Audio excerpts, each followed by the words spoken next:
Me llamo Dearra, tengo 27 años, y hasta el Día de Acción de Gracias pasado yo pensaba que entendía perfectamente cuál era mi lugar en la familia. Soy analista financiera y siempre me he sentido orgullosa de detectar patrones que otros no ven, pero jamás vi venir lo que pasó. Esa noche escuché a mi papá decirle a mi hermana, ¿tu hermana? Ella no merece ni un centavo, ya está fuera. En ese instante sentí que todo mi mundo se derrumbaba. Y lo peor no fue eso, lo peor fue que cuando crucé la mirada con mi mamá, ella simplemente sonrió, como si nada. Antes de contarles lo que hice esa misma noche, díganme en los comentarios desde donde me están viendo y suscríbanse si alguna vez se han sentido poco valorados por la gente que se supone debería amarlos más. Yo crecí en Portland, Oregón, y desde fuera mi familia parecía perfecta. Vivíamos en una casa colonial de 2 pisos en el barrio de West Hills, con el pasto siempre parejito, las decoraciones navideñas impecables, todo como de postal. Esa casa reflejaba justo lo que todo el mundo pensaba de la familia Sawyer. Mi papá, James, había construido su empresa de construcción desde cero. Empezó remodelando casas y con el tiempo se expandió a propiedades comerciales por todo el noroeste del país. Siempre nos repetía que el trabajo duro era la base del éxito, aunque con el tiempo entendí que su definición de trabajo duro cambiaba según con cuál de sus hijas hablara. Mi mamá, Eleanor, había sido reina de belleza y convirtió esa fama en la vida de la esposa de sociedad perfecta. Se la pasaba organizando eventos benéficos y cuidando relaciones sociales que ayudaban al negocio de mi papá. Su imagen estaba siempre calculada, hasta en cómo nos presentaba a mi hermana y a mí ante el mundo. Aunque decía que lo importante era el carácter, sus acciones demostraban una y otra vez que para ella las apariencias iban primero. Y luego estaba mi hermana Alexandra, 2 años menor que yo, pero siempre en el centro de toda la atención. Con su carisma natural y esos rasgos tan parecidos a los de mi mamá, Alexandra lograba robarse las miradas en cualquier lugar. Desde sus recitales de baile hasta las obras de teatro de la escuela, mis papás nunca se perdían nada, movían juntas de negocios y compromisos sociales con tal de estar ahí. El contraste con mis logros se notó desde muy temprano. Recuerdo que cuando gané el campeonato estatal de matemáticas en 8º grado, mis papás no fueron conmigo, me mandaron con mi maestra porque ya habían prometido asistir a la competencia regional de coro de Alexandra. Aunque ella era solo una voz entre 60. Tu hermana necesita más nuestro apoyo, me dijo mi mamá esa vez. Tú siempre has sido tan independiente, Dearra. Y ahí me quedó claro, para ellos, mi independencia era la excusa perfecta para no estar a mi lado. Esa independencia que todos decían que yo tenía no era algo con lo que nací, sino algo que tuve que aprender por necesidad. A los 16 años ya trabajaba medio tiempo en la biblioteca del barrio y guardaba cada dólar que podía. Mis papás elogiaban mi ética de trabajo, pero al mismo tiempo le pagaban a Alexandra sus paseos de compras de fin de semana y sus clases de manejo. Cuando yo pedí apoyo económico para cursos de preparación del SAT, mi papá me dijo que usara mis propios ahorros. Tienes que aprender el valor del dinero, me soltó, sin darse cuenta de la ironía de sus palabras. Mientras Alexandra presumía su nueva mochila de diseñador en la cena, yo encontraba mi único verdadero apoyo en mi abuela Marta. Los fines de semana iba a su casita, una casa sencilla tipo craftsman del otro lado de la ciudad. Ahí ella revisaba conmigo mis estados de cuenta y de verdad se interesaba por mi esfuerzo. La independencia financiera es libertad, me repetía mientras me enseñaba sobre el interés compuesto y estrategias de inversión. Cuando Alexandra se quejaba de que esas visitas eran aburridas, la dejaban quedarse en casa. Y así se perdió las lecciones más valiosas que marcaron mi futuro. El golpe más duro fue en mi último año de preparatoria, cuando la abuela Marta falleció. En su testamento me dejó una herencia modesta de $15,000, destinada específicamente para mi educación. En la lectura del testamento, vi cómo mis papás se miraban entre ellos cuando escucharon esa cláusula. Tu abuela siempre te tuvo más cariño, me comentó mi mamá después, convirtiendo lo que debería haber sido un regalo de amor en otra razón para dividirnos.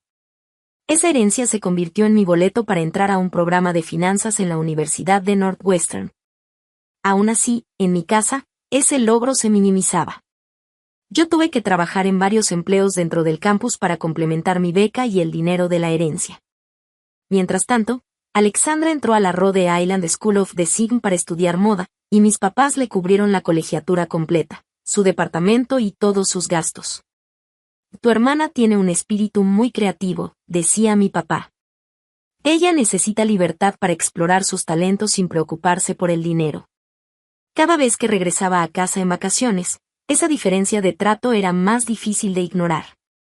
Mi mamá presumía los bocetos de moda de Alexandra a las visitas, mientras que mis logros en la lista del decano pasaban desapercibidos.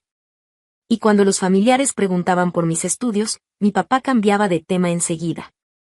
Y sí, Dearra va bien con sus números, pero espera a ver lo que diseñó Alexandra este semestre.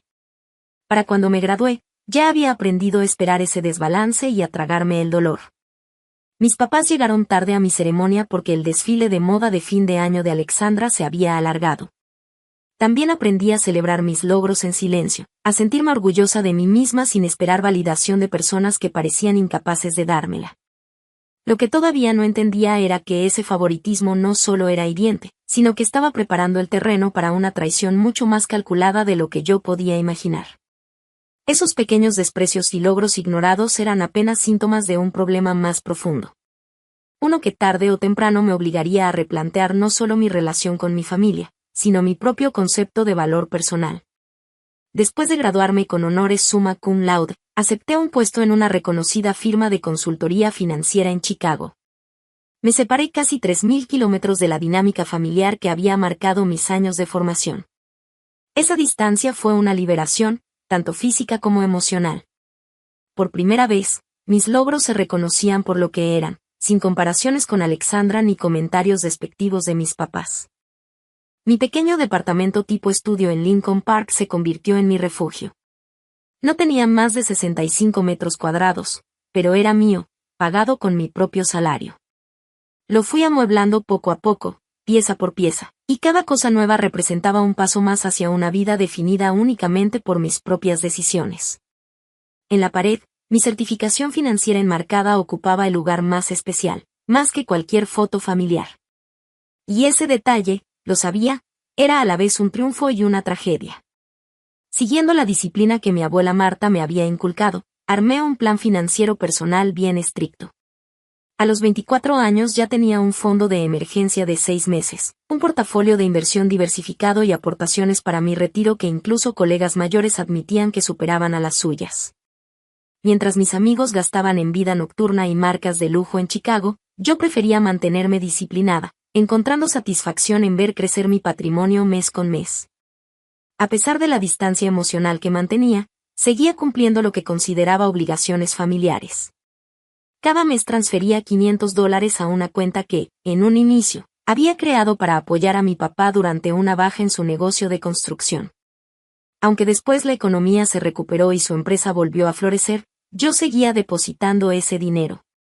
Lo veía como una prueba tangible de mi compromiso con la familia, a pesar de todo. Mis visitas a casa se hicieron cada vez más raras y cortas.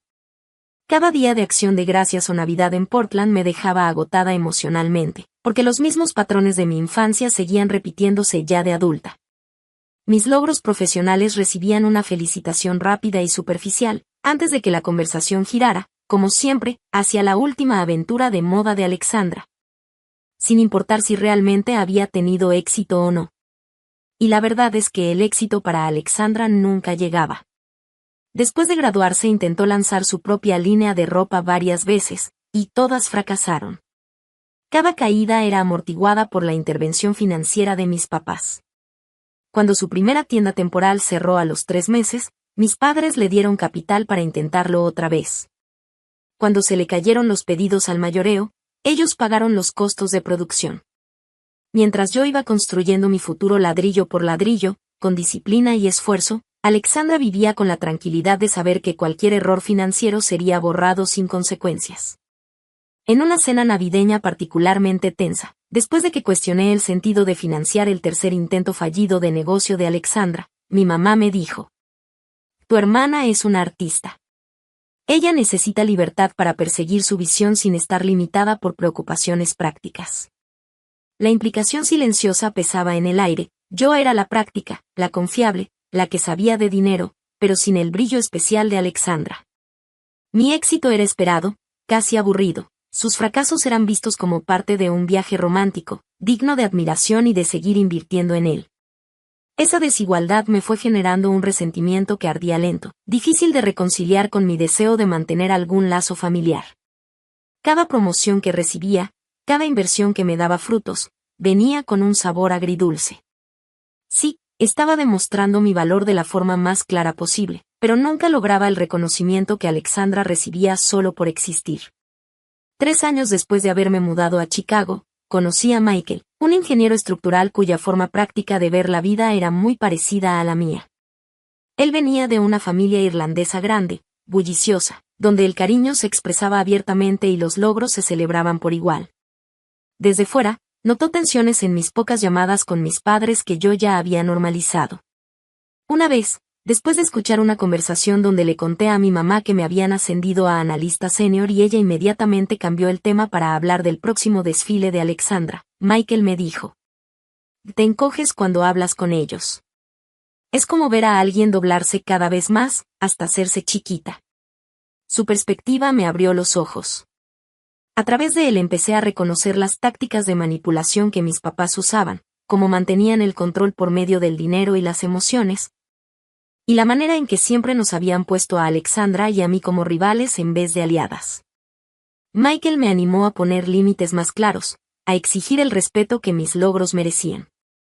Pero después de tantos años de condicionamiento, la idea de confrontarlos me parecía imposible. En lugar de enfrentar, me fui alejando más y más, reduciendo la comunicación a mensajitos cortos y llamadas de compromiso en las fiestas. Todavía con la esperanza de que algún día mis papás reconocieran el desbalance sin que yo tuviera que decirlo en voz alta. Algún día van a ver tu valor, me repetía mientras agregaba otros $1,000 a mis inversiones mensuales, construyendo una riqueza de la que ellos no sabían nada, creando una seguridad que no podían controlar. El éxito es la mejor venganza, le susurraba a la foto de mi abuela en el buró, sin atreverme todavía a aceptar que las personas que deberían valorarte más no tendrían por qué necesitar pruebas de tu valor. Después de 2 años rechazando invitaciones navideñas, poniendo como excusa compromisos de trabajo que eran solo a medias verdad, finalmente acepté regresar a Portland para el Día de Acción de Gracias. Michael me había propuesto matrimonio el mes anterior, a pesar de mis reservas, sentí que debía compartir ese momento importante con mi familia en persona. Tal vez, pensé, esa prueba tangible de mi felicidad personal rompería al fin los patrones del pasado. La lluvia de Portland me recibió con esa llovizna constante de noviembre, que parecía reflejar mi nerviosismo mientras el taxi se acercaba a la fachada colonial de siempre.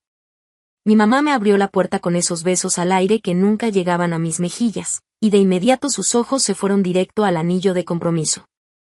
Muy de buen gusto, comentó, lo que en boca de Eleanor Sawyer era casi un halago. Pequeño, pero eso es lo que se usa ahora, ¿no? Minimalismo. El diamante era, en realidad, exactamente lo que yo quería, una piedra de laboratorio, ética, elegida con mis valores ambientales en mente. Pero me guardé la explicación. No llevaba ni 5 minutos en la casa y ya estaba editándome, como un reflejo automático, casi como respirar. Mi papá salió de su estudio, me dio un abrazo rápido que olía a su loción cara mezclada con el whisky que siempre tomaba en las noches. La hija pródiga regresa, bromeó, usando la misma frase de siempre desde mis años universitarios, como si mi búsqueda de independencia hubiera sido una especie de rebelión y no un paso necesario hacia la adultez. James, no empieces, lo reprendió mi mamá con ligereza. Deara acaba de llegar. Y sin transición alguna, añadió. El nuevo novio de Alexandra es encantador. Travis trabaja en capital de riesgo. Vienen un poco tarde, pero lo conocerás en la cena. El desvío familiar, tan conocido, me dolió a pesar de que ya iba preparada para eso. Mi compromiso apenas se mencionó de paso y enseguida quedó opacado por la nueva relación de Alexandra. Hay patrones tan arraigados que ni los años ni la distancia logran romper.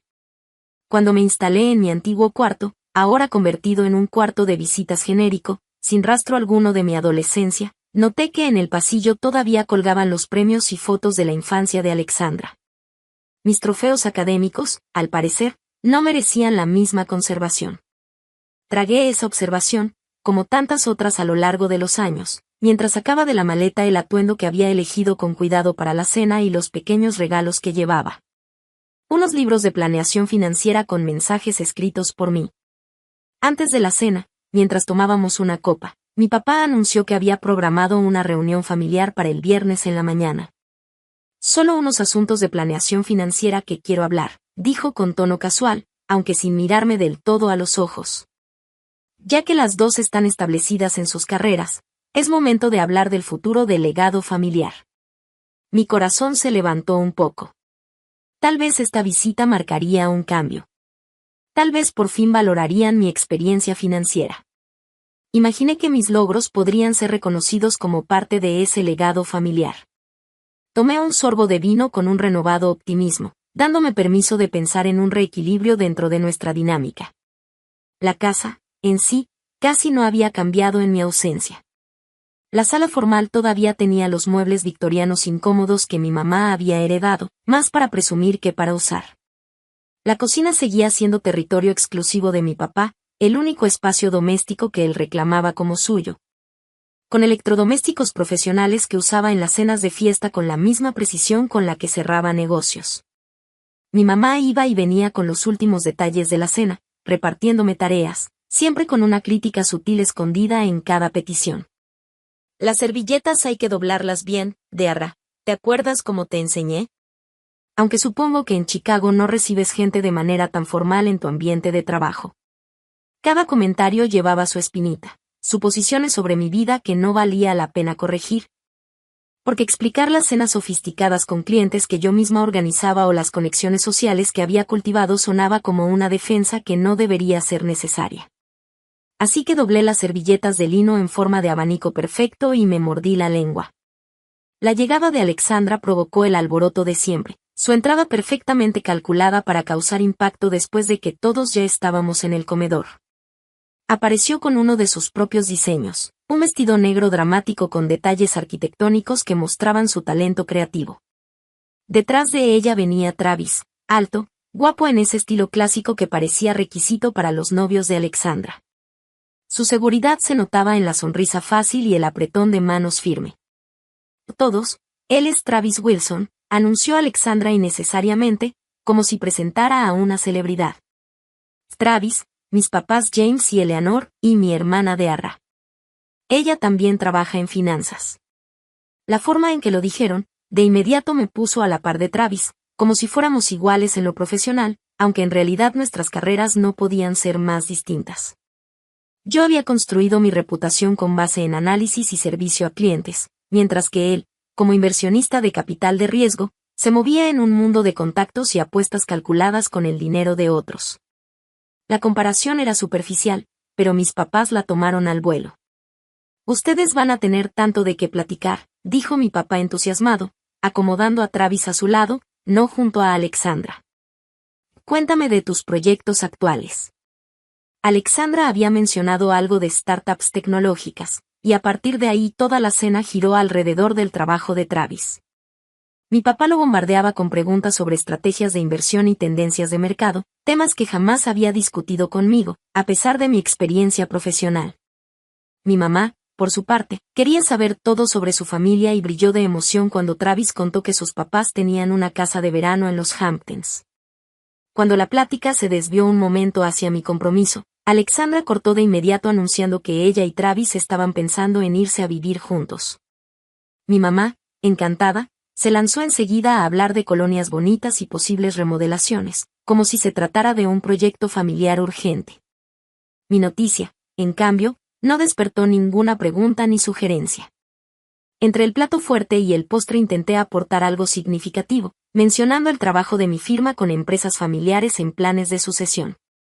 Y de hecho, papá, si estás pensando en la planeación a largo plazo de tu compañía, con gusto podría revisar tu estructura actual. Hemos desarrollado modelos fiscales muy ventajosos que podrían servirte. Pero mi papá, sin levantar la mirada de su tenedor de postre, desechó la idea. Y no es necesario, cariño. Mis socios y yo ya tenemos excelentes asesores financieros, pero gracias por ofrecer. La respuesta fue educada, sí, pero firme. Todo lo que yo había logrado en Chicago no tenía valor en esa mesa. Ahí seguía siendo solo la hija de James y Eleanor, definida por el lazo familiar y no por mis propios méritos. Con el café, la conversación cambió a los planes de Navidad, mi mamá orquestando las fechas como si dirigiera una sinfonía. Cuando mencioné que tal vez tendría conflictos de trabajo, suspiró exageradamente. Y siempre fuiste difícil de asegurar para los eventos familiares, Dearra. Hay cosas que nunca cambian. Sentí de nuevo ese nudo familiar de frustración en el pecho. Me levanté para ir al baño, necesitaba un respiro de esa representación de armonía familiar en la que yo cada vez me sentía más como una actriz suplente que nunca aprendió bien sus diálogos. De regreso, al pasar por la oficina de mi papá, noté la puerta entreabierta. Se oían voces. La risa inconfundible de Alexandra, seguida por el tono grave de mi papá, me hizo detenerme. No era mi intención escuchar a escondidas. Nunca he sido de las que buscan información así, a la mala. Pero en cuanto escuché mi nombre, me quedé congelada, con la mano a medio camino antes de tocar la puerta. Tenemos que hablar del plan de la herencia antes de la reunión de mañana. La voz de mi papá se escuchaba clara a través de la puerta entreabierta. He hecho algunos ajustes al borrador inicial.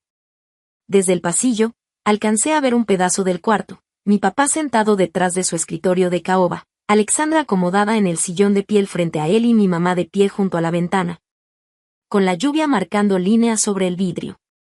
Las propiedades principales y las inversiones se transferirán directamente a ti, Alexandra, dijo mi papá, moviendo unos papeles. Y ya establecimos el fideicomiso para reducir los impuestos, tal como sugirió Travis. Sentí un frío en el estómago. Yo había supuesto que en la reunión hablaríamos todos, que me incluirían. Pero no, todo ya estaba decidido sin mí.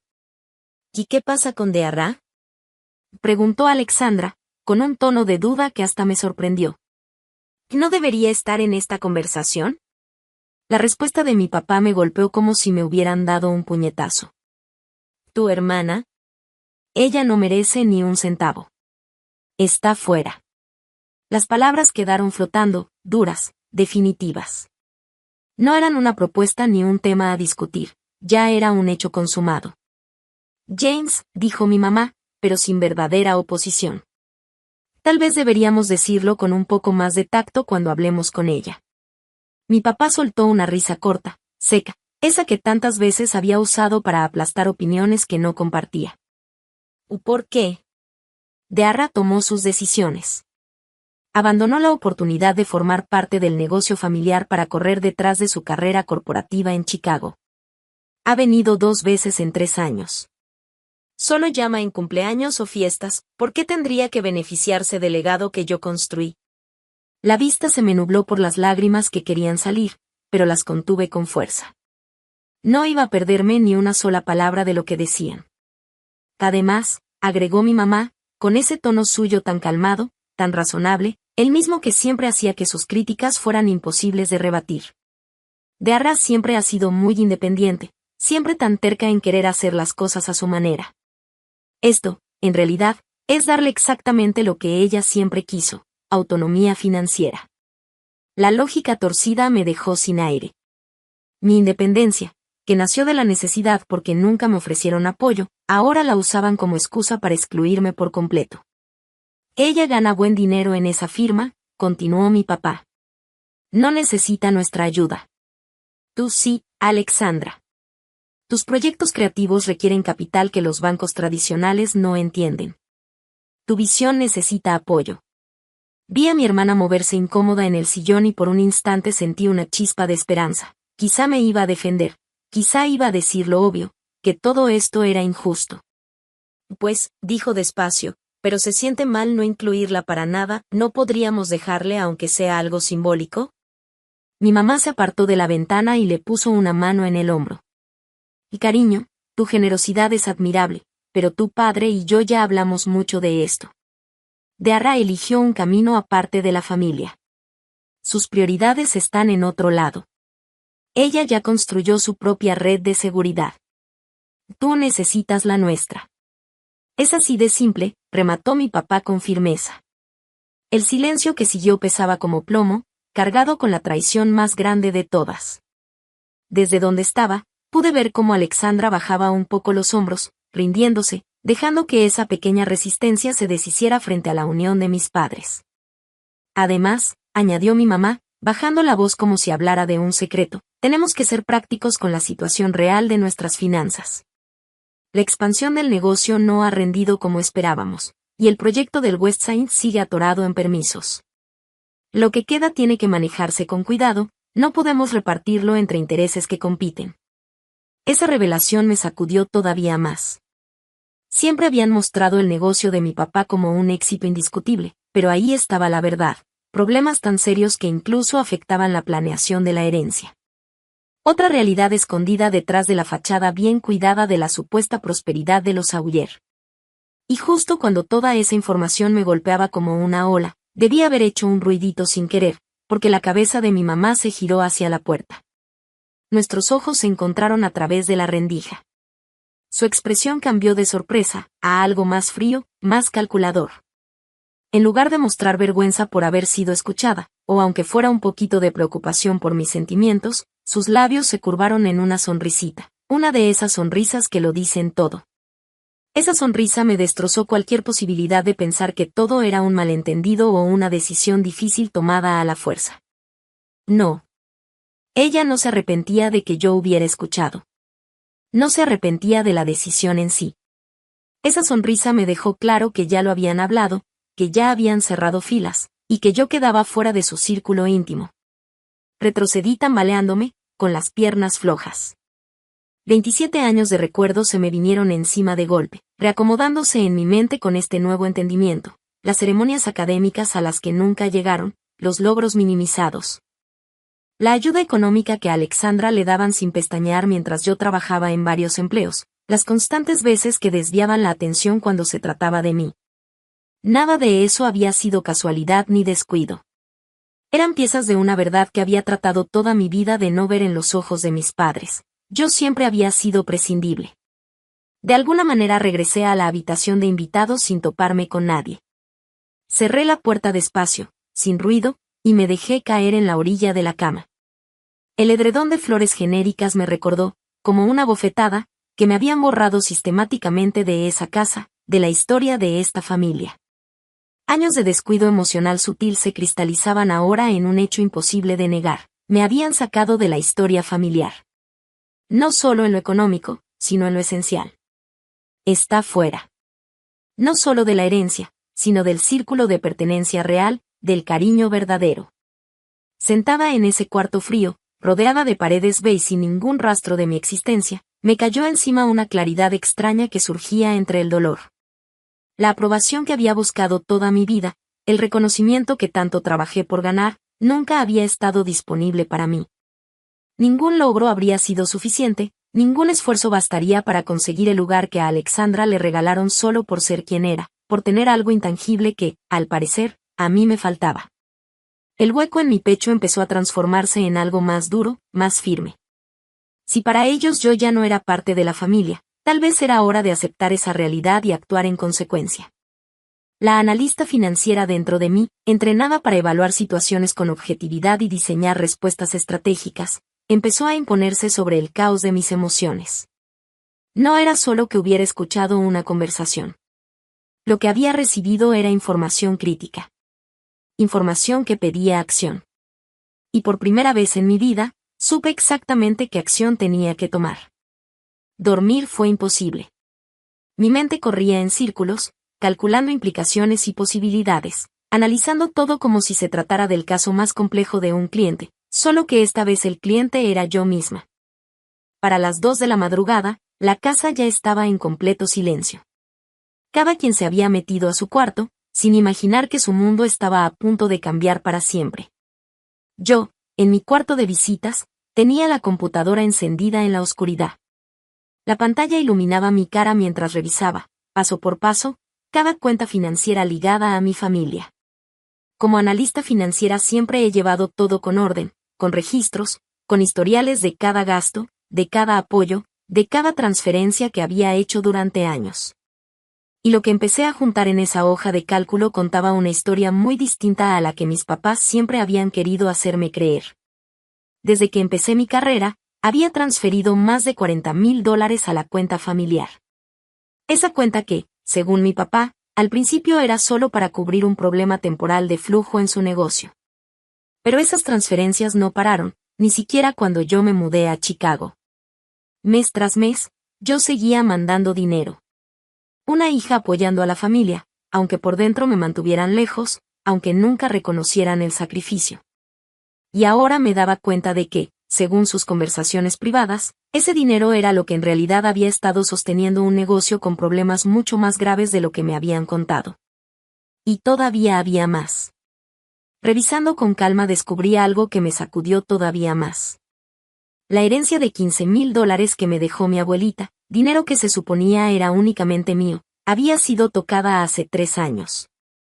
$8,000 se habían transferido de esa cuenta para cubrir lo que parecían ser gastos de producción de uno de los fracasados intentos de Alexandra en la moda. Nadie me pidió permiso. Nadie me dijo nada. Y, por supuesto, nunca me lo devolvieron. Sentí un nudo en la garganta. Ni siquiera el último regalo de mi abuelita, algo pensado solo para mi futuro y mi educación, había sido respetado. Pero lo más fuerte estaba todavía por salir. Descubrí que mi papá me había puesto como garante personal en varios préstamos de su negocio sin que yo lo supiera. Usó mi historial de crédito, mi estabilidad financiera, como respaldo para sus aventuras cada vez más arriesgadas. Ahí estaban mis supuestas firmas en documentos que jamás había visto. Firmas que, al parecer, habían conseguido en una de mis pocas visitas a casa, cuando según esto me habían dado papeles de actualización rutinaria de seguros. Me quedé helada. El tamaño del engaño me rebasaba. No solo habían jugado con mi confianza, habían usado mi nombre, mi esfuerzo, mi futuro, como si no valiera nada. Esa noche entendí que lo que escuché detrás de la puerta no era una frase al aire, era la verdad de cómo siempre me habían visto. No solo me habían dejado fuera de sus planes para el futuro. Me habían explotado directamente mientras, al mismo tiempo, me hacían a un lado poco a poco. Mi responsabilidad financiera había servido para sostener el apoyo preferencial hacia Alexandra, mientras a mí lo único que me daban era desprecio y rechazo. Ya con las manos firmes, sin temblar, empecé a actuar con calma pero con decisión. Lo primero que hice fue transferir todo el dinero que quedaba en cuentas familiares o conjuntas hacia mis cuentas privadas en Chicago. Sabía que esos movimientos iban a salir señalados en la mañana, pero para entonces yo ya no estaría ahí. Después redacté cartas formales donde revocaba mi papel como garante en cualquier préstamo pendiente, dejando claro que mi supuesto consentimiento había sido fraudulento. Legalmente no podía borrarme de los acuerdos ya firmados sin aprobación de los prestamistas, pero al menos podía dejar un registro de las circunstancias y empezar el proceso para librarme de responsabilidades futuras. También me quité como contacto de emergencia de la renta del departamento de Alexandra, un puesto que ni siquiera sabía que tenía hasta que encontré los documentos en mis archivos de correo. Cancelé las transferencias automáticas que cada mes iban a la cuenta de gastos familiares y programé un mensaje final avisando a mis papás que ese apoyo económico ya no iba a seguir. Mientras la noche se hacía más profunda y empezaba a acercarse el amanecer, pasé de resolver los problemas inmediatos a pensar en cómo protegerme a largo plazo. Mandé un correo encriptado al departamento legal de mi firma, explicando de manera breve la situación y pidiendo una consulta urgente sobre posible fraude de identidad y mal manejo financiero. Cambié las contraseñas de todas mis cuentas, puse preguntas de seguridad nuevas que no tuvieran nada que ver con información personal que mi familia pudiera saber. Y bloqueé mis reportes de crédito para evitar que abrieran cuentas nuevas a mi nombre. Cada acción era como un corte más en ese lazo que yo creía inquebrantable, y con cada paso sentía una mezcla extraña de tristeza y liberación. La familia a la que yo siempre había querido pertenecer de verdad, en realidad nunca había existido. Darme cuenta dolía, pero aceptarlo abría un espacio para que algo distinto pudiera nacer. Ya para las 4:30 de la mañana, redacté un último documento. No era legal, no era para abogados ni para bancos. Era solo para mí. Para dejarme en claro quién soy y qué merezco. Anoté cada episodio de manipulación emocional que recordaba, cada caso de explotación financiera que descubrí. Y todas las veces que me descartaron o desviaron la atención hasta hacerme sentir invisible dentro de la historia de mi propia familia. El documento llegó a casi 7 páginas, prueba de patrones demasiado consistentes para ser coincidencias, demasiado frecuentes para ser malentendidos. No era una carta que pensara enviar de inmediato. Era evidencia para mí misma, para los momentos en que dudara, y quizá también para otros más adelante, por si mis papás intentaban reescribir la historia cuando se enteraran de lo que había hecho. Tener la verdad por escrito e irrefutable sería mi mejor protección contra la manipulación psicológica que esperaba recibir. Cuando la primera luz del día empezó a colarse entre las persianas del cuarto de invitados, comencé a empacar mis cosas con calma y método. Los regalos que había traído quedaron envueltos sobre el tocador. Los libros de planificación financiera, con mis dedicatorias esperanzadas, se quedaron allí como recordatorios irónicos de la fe equivocada que puse en la reconciliación familiar. Los dejé tal cual, testigos mudos de mi partida. Recorrí la casa silenciosa por última vez, como un fantasma visitando escenas de un pasado que ahora se veía distinto a la luz dura de la verdad. La sala formal donde se anunciaban y celebraban logros, pero nunca los míos. La cocina, territorio de mi papá en las fiestas, donde yo también había ayudado pero nunca cocinado a mi manera. Las fotos familiares a lo largo de la escalera que narraban el crecimiento y los triunfos de Alexandra, mientras las mías apenas tenían un lugar simbólico. En la puerta del despacho de mi papá, ya cerrada, estaban los papeles que confirmaban lo que siempre sospeché pero a lo que nunca me había querido enfrentar por completo.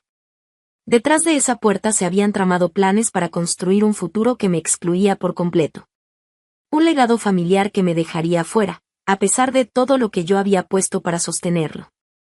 Apoyé la mano un instante sobre la madera lisa de la puerta, barrera física entre yo y la verdad, metáfora exacta de los muros emocionales que esa familia había levantado. No necesitaba abrirla otra vez. Ya había visto y oído lo suficiente para entender, con total claridad, cuál era mi lugar allí. Cuando puse mi maleta junto a la puerta principal y preparé café en la cocina, me sentí extrañamente tranquila. La noche había convertido el shock y el dolor en algo más útil, una mirada clara a la realidad y una estrategia para protegerme de aquí en adelante.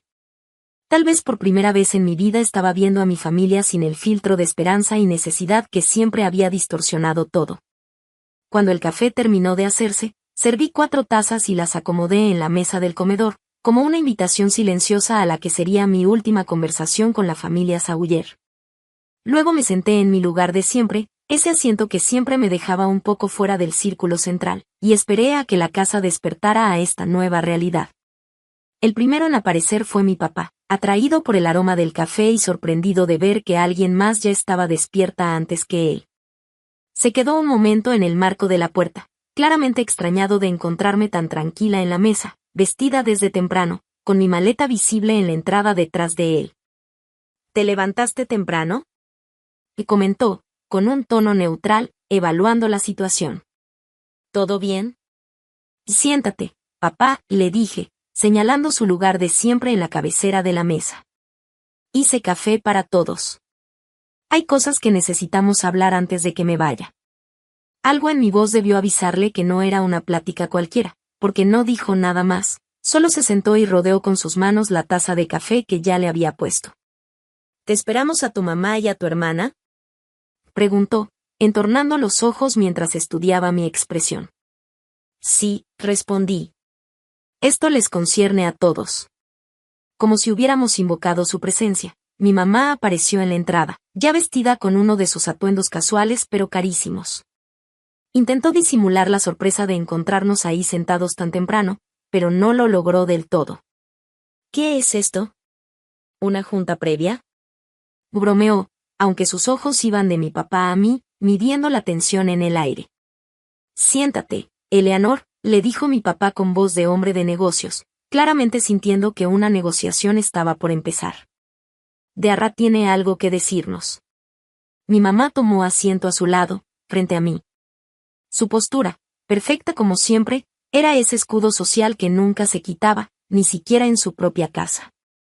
¿Deberíamos esperar a Alexandra?, preguntó mi mamá, dando golpecitos suaves en su taza.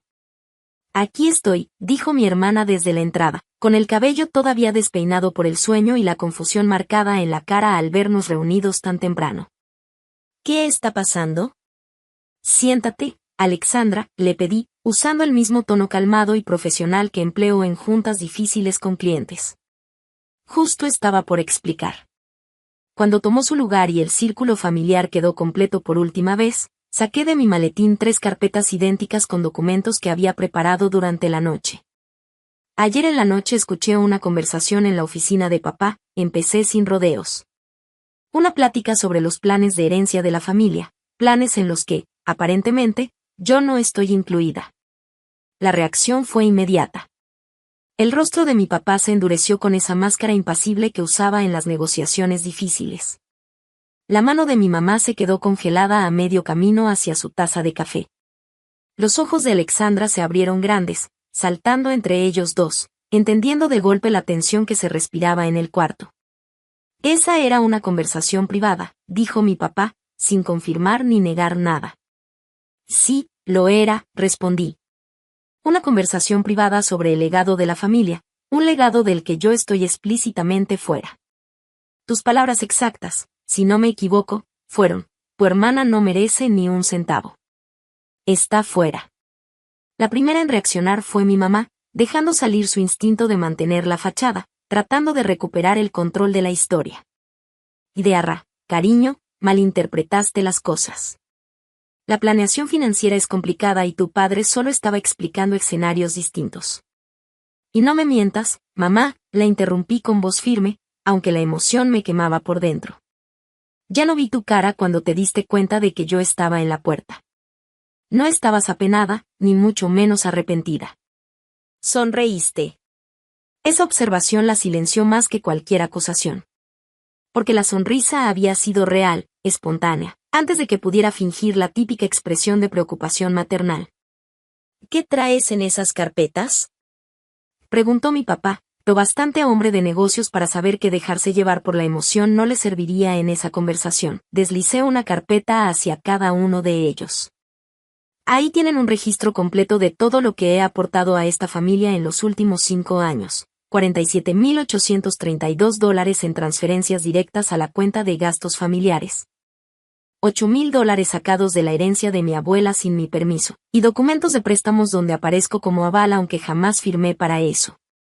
El silencio fue absoluto, roto solo por el sonido de mi papá abriendo con desgano su carpeta y revisando la evidencia organizada al detalle. No entiendo, dijo al fin Alexandra, sin tocar su carpeta.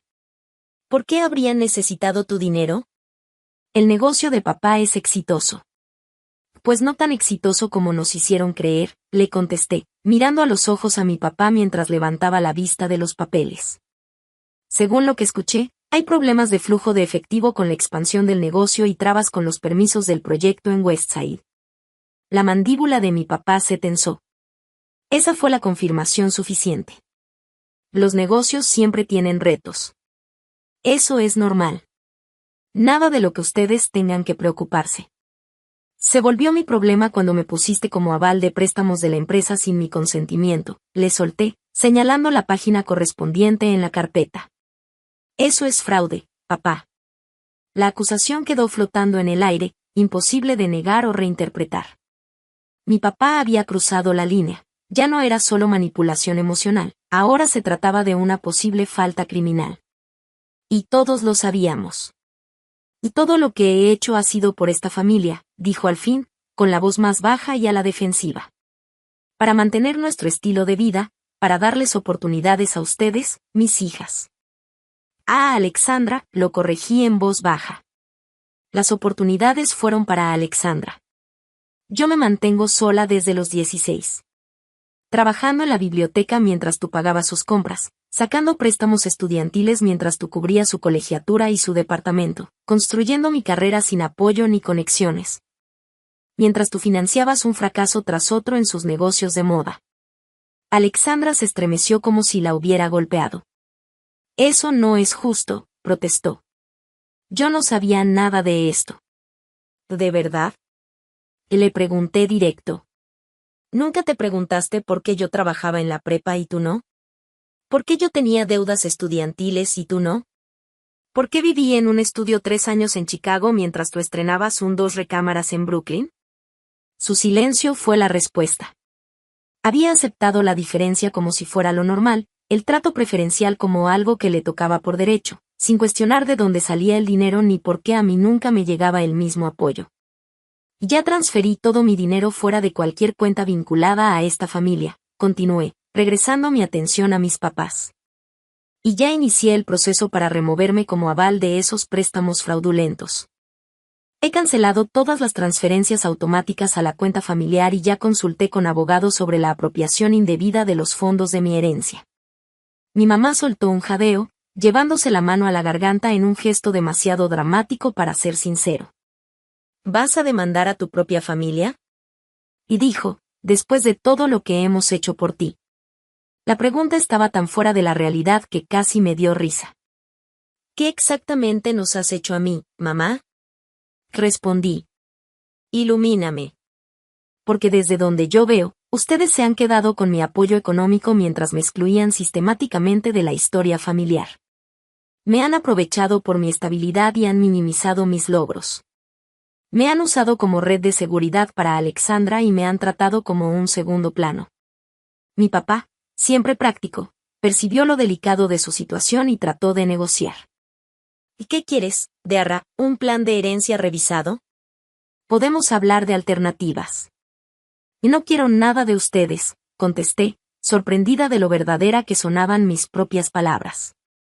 Vine a esta cena de acción de gracias con la esperanza de que me reconocieran, de que hicieran siquiera una mención sobre mi lugar en la familia. En cambio, lo que me quedó claro es que aquí no tengo lugar y nunca lo tuve. Así que me voy a quitar del mapa por completo. Me levanté y recogí mi laptop y mi bolso. El acto físico de prepararme para irme les dio fin a mis palabras. No puedes irte así, dijo mi papá, con un borde de pánico por primera vez rompiendo su fachada. Las garantías de los préstamos, la cuenta familiar, tus aportes mensuales, hemos armado nuestros planes financieros con eso en mente.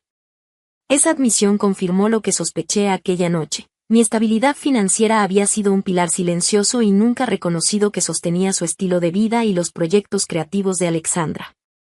Mi exclusión del plan de herencia no era solo una preferencia emocional, era una decisión calculada para sacar el mayor provecho de mí mientras no me daban nada a cambio. Eso lo debieron haber pensado antes de decidir que yo no merecía un lugar en el futuro de esta familia, contesté con calma, pero con un filo que hasta yo sentí en mi propia voz. Sus planes financieros ya no son mi problema. Mi mamá giró de inmediato hacia Alexandra, como buscando desesperadamente un refuerzo, un aliado que la salvara de la situación. Dile algo a tu hermana, hija. Hazle entender que todo esto es un malentendido, suplicó, con un tono que mezclaba miedo y nerviosismo. Alexandra volteó a vernos a los tres.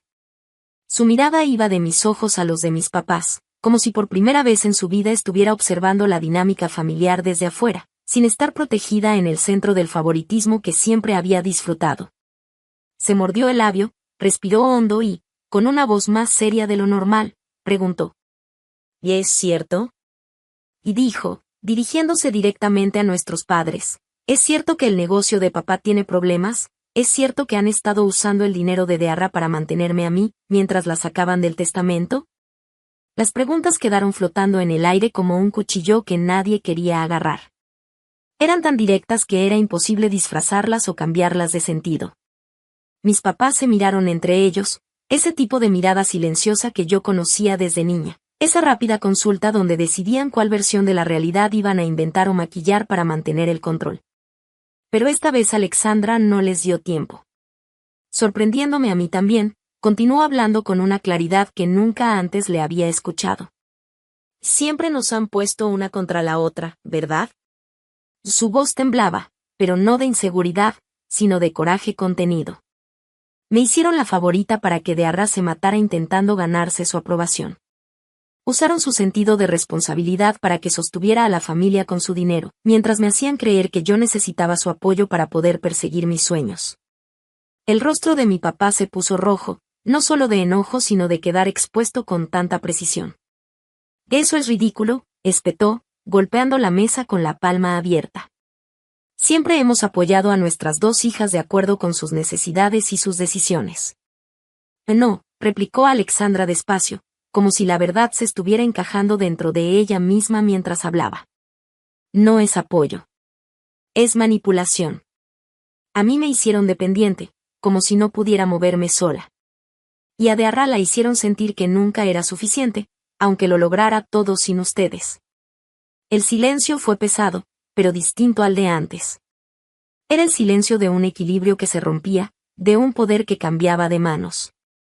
Por primera vez, mis papás se enfrentaban no a dos hijas divididas, sino a dos voces unidas que los miraban de frente. El negocio está en problemas, ¿no es cierto? Presionó a Alexandra, esta vez con más firmeza, abriendo por fin la carpeta que tenía frente a ella. Sus ojos recorrieron los documentos, las pruebas que yo había organizado toda la noche anterior. Frunció el ceño y levantó la vista hacia ellos. Estas aportaciones de Dearra no eran un extra, no eran ayuda ocasional. Eran lo que estaba manteniendo todo a flote. Mi papá guardó silencio. No hubo excusas, no hubo negación. Su mutismo fue la confirmación más clara que pudimos recibir. Yo lo miré fijamente. ¿Y qué tan mal están las cosas?, pregunté, más con la curiosidad profesional de alguien que arma un rompecabezas, que con el rencor de la hija traicionada.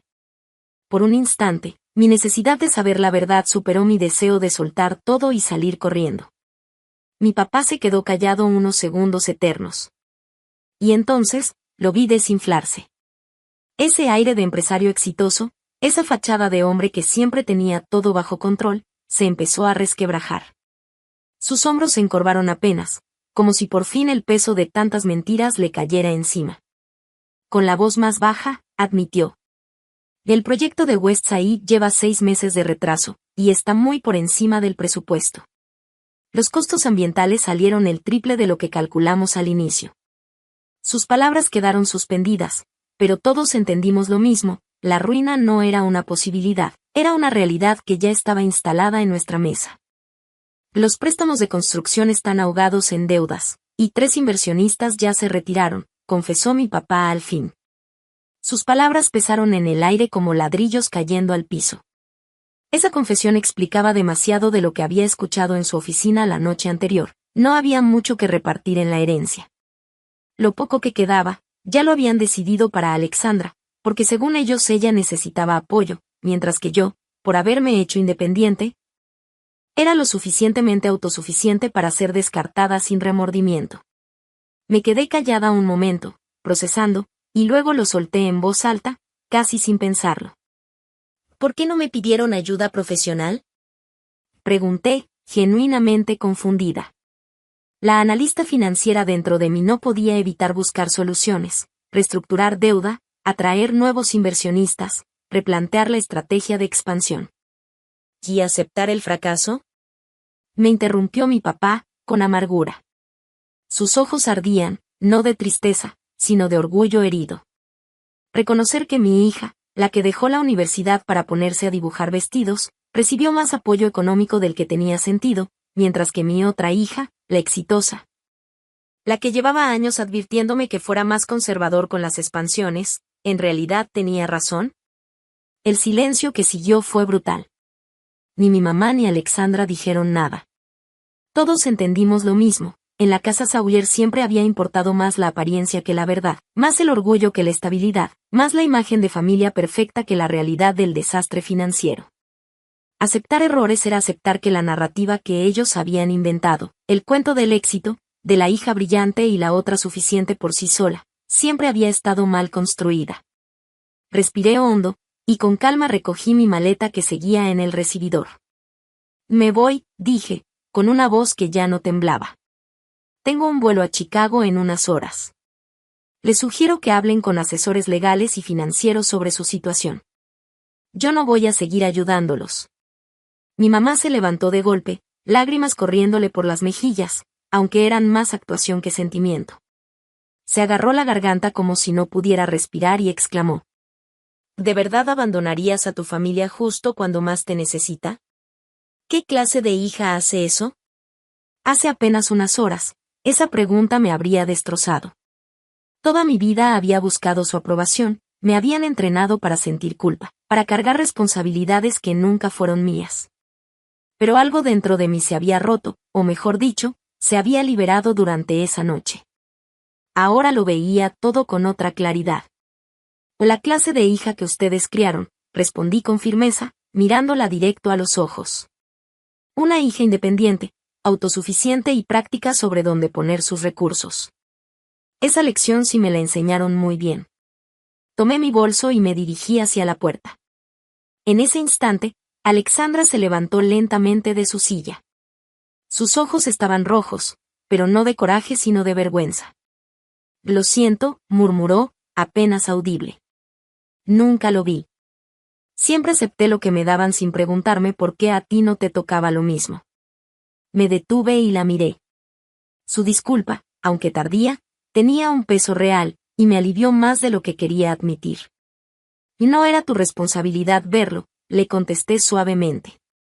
Nos dieron papeles distintos desde que éramos niñas, y los actuamos sin cuestionarlos.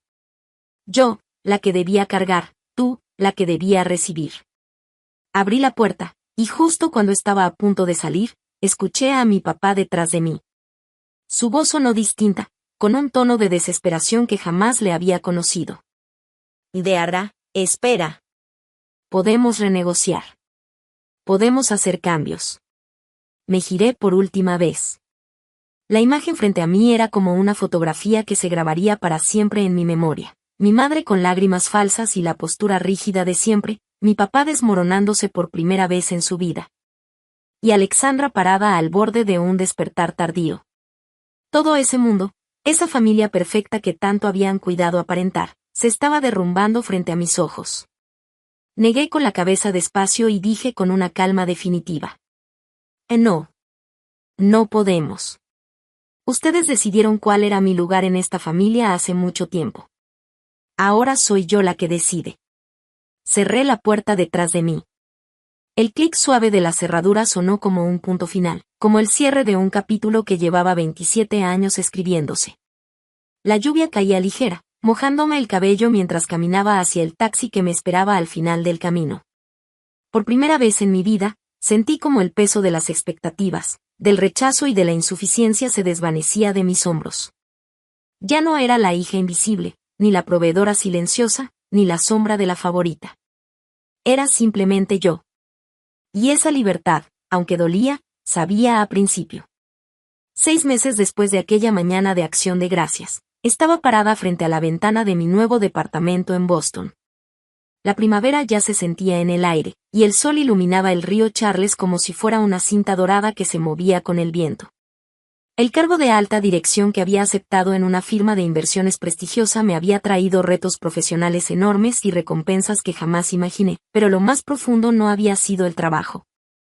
Había sido la transformación personal que vino con cambiar de ciudad, de vida y de entorno. Los primeros días después de dejar Portland fueron duros, mucho más de lo que pensé. Había momentos en los que dudaba de todo, en los que un nudo en la garganta me hacía preguntarme si de verdad había hecho lo correcto. A veces el viejo hábito regresaba. Tenía la tentación de abrir la aplicación del banco y transferir dinero a la cuenta familiar, como si todavía me correspondiera salvarlos. O me sorprendía escribiendo borradores de correos a mis papás, buscando una aprobación que ya sabía que nunca iba a llegar. Eran reflejos de toda una vida de condicionamiento. En medio de esos momentos difíciles, Michael fue mi ancla. Nunca me dijo, te lo advertí, aunque él había visto con claridad la toxicidad de mi familia mucho antes de que yo pudiera aceptarlo. Él simplemente estaba ahí, acompañándome en silencio o recordándome que ahora estábamos construyendo algo juntos. Su propuesta de matrimonio, hecha otra vez cuando regresé a Chicago después de cortar con mi familia, tomó un nuevo significado. No solo era un compromiso entre dos personas que se amaban, sino una promesa de edificar un futuro sobre respeto mutuo, reconocimiento genuino y apoyo verdadero. Las familias son las que uno escoge y construye, me dijo una noche en que recibí la noticia de que mi papá había tenido que pedir protección por bancarrota. Aquello me provocó sentimientos encontrados. Por un lado, culpa. Por otro, una especie de justicia tardía. Michael me abrazó fuerte y agregó, tu verdadera familia son las personas que ven tu valor y deciden celebrarlo, no explotarlo. Esas palabras se me quedaron grabadas como un mantra, un recordatorio constante. Con el tiempo, empecé a hacer la vida mía en Boston. No solo trabajaba en algo que me retaba y me reconocía, sino que también construía amistades nuevas con colegas que valoraban mi capacidad y vecinos que compartían intereses conmigo. Por primera vez en mi vida, me relacionaba sin esa sombra de inseguridad que siempre me había acompañado, sin esa necesidad de demostrar que yo valía a través de lo que daba o de lo que lograba. Descubrí lo liberador que era ser yo misma, sin el peso del juicio familiar. El contacto con mi familia de sangre se volvió mínimo y siempre bajo mis términos. Mi papá, disfrazando sus intentos de reconexión con consultas de negocio, buscaba en realidad que yo volviera a ser su salvavidas financiero. Sus correos y llamadas recibían respuestas frías, profesionales, lo refería con otros consultores de la firma y nada más. Mi mamá, en cambio, me mandaba correos y mensajes de voz cargados de drama emocional, recuerdos de cuando éramos una familia feliz mezclados con críticas veladas sobre mi abandono.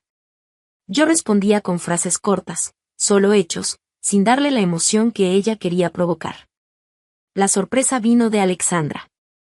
3 meses después de mi partida, me escribió por su cuenta. En su mensaje reconocía, quizá por primera vez en su vida, que había sido parte de esa dinámica injusta, aunque de manera inconsciente. Me confesó que quería conocerme fuera de la influencia de nuestros padres, que estaba intentando entender quién era ella sin el dinero y sin la dirección constante de ellos. Es más difícil de lo que pensé, pero también más liberador de lo que imaginaba, me escribió. Creo que tú entendiste esto hace años, y yo apenas lo estoy descubriendo. Empezamos a hablar de manera cautelosa. Años de rivalidad impuesta no desaparecen de un día para otro. Pero poco a poco, con mensajes y llamadas, esa competencia absurda que nos habían inculcado dio paso a una alianza tímida. Por primera vez en nuestras vidas, nos escuchábamos como hermanas y no como rivales. El día que me contó que había conseguido su primer trabajo real como diseñadora, en una marca de moda sustentable, sentí algo que nunca había sentido por ella, orgullo puro, sin envidia, sin comparación. Lo había logrado por talento propio, no por cheques firmados por mis papás. Le mandé flores y una tarjeta sincera de felicitaciones. Quizá, pensé, era el primer gesto de celebración genuina que cualquiera de nosotras había recibido de la familia. Me quedé mirando otra vez el río desde mi ventana, la luz de la tarde reflejándose en el agua. Boston ya no se sentía extraño, poco a poco se había vuelto casa. Y aunque aún dolía la herida de lo que había perdido, también reconocía lo que había ganado, libertad, dignidad, y la posibilidad de construir, ahora sí, un futuro con raíces firmes y sanas. Cuando Alexandra me contó que estaba batallando con sus finanzas ahora que se habían acabado los subsidios de mis papás, lo primero que pensé fue, no le voy a dar dinero.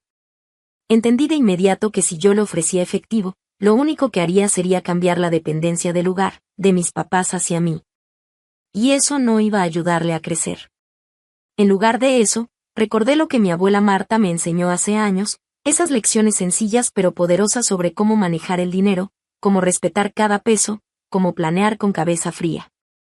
Así que me senté con Alexandra, aunque fuera a través de una videollamada, y le expliqué desde lo más básico, cómo hacer un presupuesto realista, cómo ahorrar poquito a poquito, cómo ajustar sus gastos a lo que de verdad ganaba, y no a ese estilo de vida inflado que mis papás siempre habían mantenido para aparentar.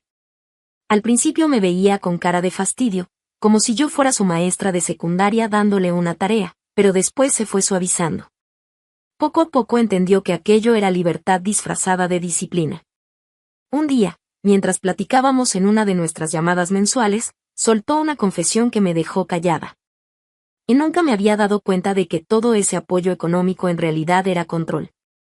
Cada dólar que recibía de ellos venía con condiciones escondidas, cómo debía vestirme, con quién podía salir, qué amigos eran aceptables, hasta qué sueños podía perseguir.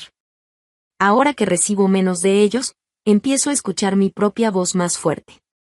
Yo asentí, porque lo que estaba diciendo era exactamente lo que yo había sentido en mi propio proceso de liberación. Esa claridad que iba ganando la llevó a tomar decisiones importantes. Se cambió a un departamento más pequeño, uno que ella sí podía pagar sin pedir favores. Redujo sus ambiciones de diseño a metas alcanzables, más reales para el mercado, sin dejar de soñar, pero poniendo los pies en la tierra. Y lo más valioso, empezó terapia para entender los patrones de nuestra familia, para romper esas cadenas invisibles que todos arrastrábamos. Una tarde, con voz entrecortada y firme, me dijo: yo siempre pensé que era la afortunada, que era la consentida, la favorita. Pero ahora me doy cuenta de que esa atención estaba llena de hilos invisibles. Me moldearon a su manera, no me dejaron descubrir quién era realmente. Tú, en cambio, te construiste sola, te hiciste a tu manera, aunque te doliera. Esa confesión me hizo verla con otros ojos. Por primera vez entendí que su privilegio también había sido una prisión, diferente a la mía, pero prisión al fin. Mientras mi vida personal se iba acomodando con nuevas rutinas y mi carrera se consolidaba, pensé mucho en mi abuela Marta. La recordaba con una ternura enorme. Más allá de la pequeña herencia que mis papás medios se robaron, lo verdadero que ella me dejó fue otra cosa, la semilla de la independencia. La educación financiera que me dio las herramientas para escapar de la dinámica tóxica en la que crecimos. En su honor, decidí fundar un programa de educación financiera para mujeres jóvenes, especialmente aquellas que venían de familias con recursos limitados y que corrían el riesgo de quedar atrapadas en ciclos de dependencia. Lo llamé Fundación Marta Sawyer. Ofrecíamos talleres, becas, mentorías, hasta prácticas profesionales. Era un camino para que otras chicas no tuvieran que pasar por lo mismo que nosotras. El lema que elegimos se convirtió en una especie de bandera: tu valor no depende de que otros lo reconozcan. Cada vez que lo repetía, pensaba en mi versión más joven, esa que buscaba desesperadamente una aprobación que nunca llegó. Cuando Michael y yo nos casamos en una ceremonia sencilla frente al puerto de Boston, rodeados de amigos que ya eran nuestra verdadera familia elegida, Alexandra estuvo ahí. Llegó sola. Había rechazado la oferta de mis papás de acompañarla, y eso, aunque pequeño, fue un paso enorme en su proceso. Estaba aprendiendo a poner límites, aunque todavía temblara al hacerlo. Durante la recepción, mientras todos bailaban y reían, ella se acercó con cuidado y me dijo bajito: ellos preguntan por ti. Hablan de reconciliación, de malos entendidos que se podrían aclarar. Yo la miré con calma y pregunté: ¿han reconocido lo que hicieron? ¿La manipulación emocional, el abuso financiero, la división que nos impusieron? Su silencio fue mi respuesta. Lo entendí de inmediato. Mis papás seguían atrapados en su propio cuento, convencidos de que sus acciones habían sido con buenas intenciones, que cualquier daño había sido accidental, nunca un patrón calculado. La abracé y le dije con suavidad: entonces no hay nada que reconciliar.